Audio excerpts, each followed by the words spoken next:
ನಾವು ಬಂಕಾಪುರದವ್ರಿ. ನಮ್ಮ ಹೆಸರು ಸಿದ್ಲಿಂಗಪ್ಪ ಚನ್ನಬಸಪ್ಪ ನೆರೆಗಲ್ ಅಂತೇಳಿ. ನಾವು 1972ರಿಂದ ಜಾನಪದ ಇದ್ರೊಳಗೆ ಪೆಟ್ಟಿಗೆ ಬಾರ್ಸೋದು ಕಲ್ತು ಹಾಡ್ಕೊಂತ ಇದ್ವಿ. ಆನಂತರ ಇಲ್ಲಿ ನಾವೆಲ್ಲ ಸಣ್ಣರಿರ್ಬೇಕು ನೋಡ್ಬೇಕಾರೆ ಎಲ್ಲಮ್ಮ ಗುಡಿ ತೆಗ್ನಾಗ ಒಂದು ಇಟ್ಟಿತ್ತು ಅದು ಗುಡಿ. ಈಗೆಲ್ಲ ಇತ್ತಿತ್ಲಾಗ ಇದಾಗಿ ನಮ್ಮ ಬಸವಣ್ಣ ಸಪ್ಪಣ್ಣವ್ರು ಅಧಿಕಾರ ಬಂದಮೇಲೆ ಅವರೆಲ್ಲ ಗುಡಿ ಬೆಳೆಸಿ ಇದು ಮಾಡಿ ಪ್ರತಿ ವರ್ಷ ದಸರಾದಾಗ 9 ದಿವಸ ಇಲ್ಲೇ ಕಾರ್ಯಕ್ರಮ ಇರ್ತಾವ್ರಿ. ಅದರಲ್ಲಿ ಒಂದೊಂದು ದಿವಸ ಒಂದೊಂದು ಅಂದ್ರೆ ಇಲ್ಲಿ ನಮ್ಮಲ್ಲಿ ಹೆಚ್ಚು ಕಡಿಮೆ ಒಂದು 10-15 ಭಜನೆ ಮೇಳ ಅದಾವೆ.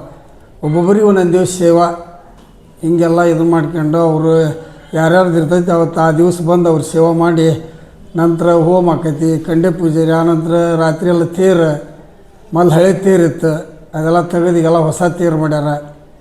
ಎಲ್ಲ ಒಳ್ಳೆ ಇದು ಮಾಡ್ತಾರೆ. ಹುಣ್ಣಿಗೊಮ್ಮೆಲ್ಲ ಇಲ್ಲಿ ಅನ್ನ ಪ್ರಸಾದ ಮಾಡ್ತಾರೆ ರೀ. ಒಳ್ಳೆ ಬಾಂಧವ್ಯ ಐತಿ. ಎಲ್ಲ ಊರೊಳಗೆ ಎಲ್ಲರೂ ಸಹಕಾರ ಕೊಡ್ತಾರೆ. ಸುತ್ತಲೂ ಮುತ್ತಲು ಹಳ್ಳಿ ಜನ ಮೊದಲೆಲ್ಲ ಯಾರು ಬರ್ತಿದ್ದಲ್ಲ ಬಿಡ್ರಿ, ಏನೋ ಹುಣ್ಣಿಗೊಮ್ಮೆ ಬಂದ್ರೆ ಬರ್ಲಿಕ್ಕಿಲ್ಲ. ಈಗೆಲ್ಲ ಹಂಗಿಲ್ಲ ರೀ. ಪ್ರತಿ ಹುಣ್ಣಿಗೆ ಜಾತ್ರೆ ಆದಂಗೆ ಆಕೈತಿ. ಎಲ್ಲ ಗುಡ್ಡಕ್ಕೆ ಹೋಗ್ಕಾರಿಲ್ಲ ಗೊತ್ತಿಲ್ಲ, ಆದರೆ ಹೆಚ್ಚು ಬರೋದು ಇಲ್ಲಿಗೆ. ಈಗ ಪ್ಯಾಟಿ ಯಲ್ಲಮ್ಮ ಅಂತಾರೆ, ಕೋಟೆ ಒಳಗೆ ಬಂದೈತ್ರಿ ಕೋಟೆ ಯಲ್ಲಮ್ಮ ಅಂತೇಳಿ. ಇದು ಪ್ಯಾಟಿ ಯಲ್ಲಮ್ಮ, ಪ್ಯಾಟಿ ಯಲ್ಲಮ್ಮದ್ರ ಗುಡಿ. ಅಲ್ಲಿ ಯಲ್ಲಮ್ಮ ಗುಡ್ಡದ ಸೌದತ್ತಿ ಗುಡ್ಡದಾಗ್ರಿ ಯಲ್ಲಮ್ಮ ಇದಕ್ಕೆ ಏನು ವ್ಯತ್ಯಾಸ ಇಲ್ಲ ರೀ. ಈಗ ಅಲ್ಲಿಂದ ಬಂದು ಇಲ್ಲ ನೆಲೆಸ್ಯಾಳ ಯಲ್ಲಮ್ಮ ಅನ್ನೋದು ಒಂದು ಮನೋಭಾವ ಎಲ್ಲರಿಗೆ. ಒಳ್ಳೆ ಭಾವನೆಯಿಂದ ಪ್ರತಿ ಹುಣ್ಣಿಗೆ ಪಲ್ಲಕ್ಕಿ ಸೇವೆ ಮಾಡ್ತಾರೆ ರೀ. ಎಲ್ಲ ಬೆಳ್ಳಿ ಪಲ್ಲಕ್ಕಿ ಐತಿ, ಎಲ್ಲ ಒಳ್ಳೆ ಥರದಿಂದ ಇದು ಮಾಡತ್ತಾರೆ.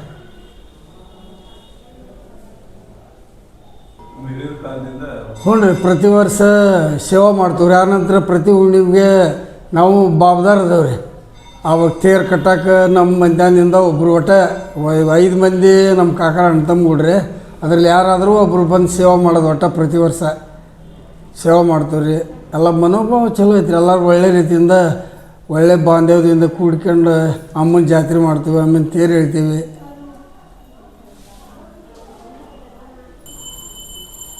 ಈಗ ಎಲ್ಲ ಕಡೆಗೂ ಸಂಗೀತ ಸೇವಕ್ಕೆ ಹೋಗ್ಕೊಂಡ್ರಿ. ತಬಲ ಹಾರ್ಮೋನಿ ಮೇಲೆ ಹೋಗ್ತೀವಿ, ಭಜನೆ ಮಾಡ್ತೀವಿ. ಆನಂತರ ಸ್ವಂತ ಸಾಹಿತ್ಯ ಅಮ್ಮನ ಮೇಲೆ ಆಗಲಿ ಇವತ್ತು ಆ ದೇವ್ರು ಅನ್ನಂಗಿಲ್ಲ ರೀ. ಎಲ್ಲಿ ಯಾವ ದೇವ್ರಕ್ಕೂ ಅಲ್ಲಿ ಒಂದು ಪದ ಬರೆದು ಹಾಡೋದು ನಮ್ಮದೊಂದು ಇದು. ಅಮ್ಮನ ಮೇಲೆ ಭಾಳ ಬರ್ದವ್ರಿ. ಸ್ವಂತ ನಮ್ಮ ಊರ ಮೇಲನ ಹಾಕ್ಕೊಂಡು ಅಮ್ಮನ ಮೇಲೆ ಪದ ಬರೆದು ಹಾಡ್ತೀವಿ. 1000 ನಾಟಕ ಕಲ್ಸೇನಿ ರೀ. ಆಕಾಶವಾಣಿಯಾಗ 10 ವರ್ಷ ಹಾಡೀನಿ. ಒಳ್ಳೆ ಇದು ಐತ್ರಿ ಜಾನಪದ. 2021ರಾಗ ಅಕಾಡೆಮಿ ಪ್ರಶಸ್ತಿ ಆಗೈತೆ ರೀ. ಮೊನ್ನೆ 2025ರಾಗ ಡಾಕ್ಟ್ರೇಟ್ ಆಗೈತಿ. ಒಳ್ಳೆ ಇದರಿಂದ ಇದು ಮಾಡ್ತೇವೆ, ಸೇವೆ ಮಾಡ್ತೇವೆ. ನಮ್ಮ ಅಪ್ಪರ ಮೊದಲಿಂದ ಆರತಿ ಸೇವೆ ಮಾಡ್ಕೊಂತ ಬಂದಾರ ರೀ. ನಮ್ಮ ಹೆಸರು ಮುತ್ತು, ನಮ್ಮ ಅಪ್ಪರ ಹೆಸರು ಪರಸಪ್ಪ ರೀ. ನಮ್ಮ ಅಡ್ರೆಸ್ ಮಂಗಾರತಿ. ನಾವು ದೇವಿ ಹೊರಗೆ ಬಂದೋದ್ನಾಗ ಆರತಿ ಮಾಡ್ಕೊಂಡು ಒಳಗೆ ಕರ್ಕೊಂಡು ಹೋಗೋಂಥದ್ದು ನಮ್ಮದು ಶಿವ ಆಯ್ತು ರೀ ಇಲ್ಲಿ. ಆಮೇಲೆ ಬಂದು ಭಕ್ತರಿಗೆ ದೇವ್ರ ವರ್ಷ ಕಾರ್ಯಕ್ರಮ, ಜವಳು ಕಾರ್ಯಕ್ರಮ, ದೀರ್ಣ ಸಾಕ್ಸೋದು ಇಂಥದ್ದೆಲ್ಲ ಕಾರ್ಯಕ್ರಮ ಮಾಡ್ತೀವಿ ರೀ. ಬಂದರಿಗೆ ಏನು ಬೇಕೋ ಅವ್ರಿಗೆ ಸೌಲಭ್ಯ ಮಾಡಿಕೊಡ್ತೀವಿ ರೀ. ಇಂಥ ಶಿವ ನಮಗೆ ನಮ್ಮ ಅಧ್ಯಕ್ಷರು ಹೊಲ್ಸ್ಯಾರ ನಮ್ಗೆ. ಅದು ನಾವು ಶಿವ ಮಾಡ್ಕೊಂತ ಹೊಂಟವ್ರಿ. ಈಗ ನಾವು ಮಾಡಕತ್ತ ಈಗ ನಮ್ಗೆ 52 ವರ್ಷ, ನಾವು ಮಾಡಕತ್ತ 52 ವರ್ಷ ಆಗುವಂತ. ನಮ್ಮ ಅಪ್ಪಾರು ಮೊದಲಿಂದ ಮಾಡ್ಕೊಂಡು ಬಂದಾರ ರೀ. ನಮ್ಮ ಅಜ್ಜ ನಮ್ಮಪ್ಪ ಹಿಂಗೆಲ್ಲ ಮಾಡ್ಕೊಂಡು ಬಂದಾರ. ಈಗ ನಮ್ಮ ಅಣ್ಣಾರು ನಾವು ಕೂಡ ಮಾಡ್ಕೊಂಡು ಹೊಂಟವ್ರಿ. ಇಷ್ಟು ವರ್ಷ ಅದು ನಾವು ಶಿವ ಮಾಡಕತ್ತ. ಈಗ ಬಂದು ಭಕ್ತರಿಗೆಲ್ಲ ಏನೇ ಸೌಲಭ್ಯ ಬೇಕಾದ್ರೆ ನಮ್ಮನ್ನ ಕೇಳ್ತಾರೆ, ನಾವು ಬಂದು ಆ ಪ್ರಕಾರ ಮಾಡಿಕೊಡ್ತೀವಿ ರೀ. ಇಲ್ಲಿ ಸ್ವಚ್ಛತಾ ಕಾರ್ಯಕ್ರಮ ನಮಗೆ ಹೇಳ್ಯಾರೆ, ಆ ಪ್ರಕಾರ ನಾವು ಸ್ವಚ್ಛತಾ ಕಾರ್ಯಕ್ರಮ ಮಾಡ್ಕೊಂತ ಹೊಂಟವ್ರಿ. ಇನ್ನು ನಡೆಸ್ಕೊಂಡು ಹೊಂಟವ್ರು. ಮುಂದೆ ನಮ್ಮ ಮಕ್ಕಳು ನಡೆಸಿದ್ರೆ ಮಾಡ್ತಾರೆ ರೀ, ಇಲ್ಲಂದ್ರೆ ಇಲ್ಲರಿ. ಈಗ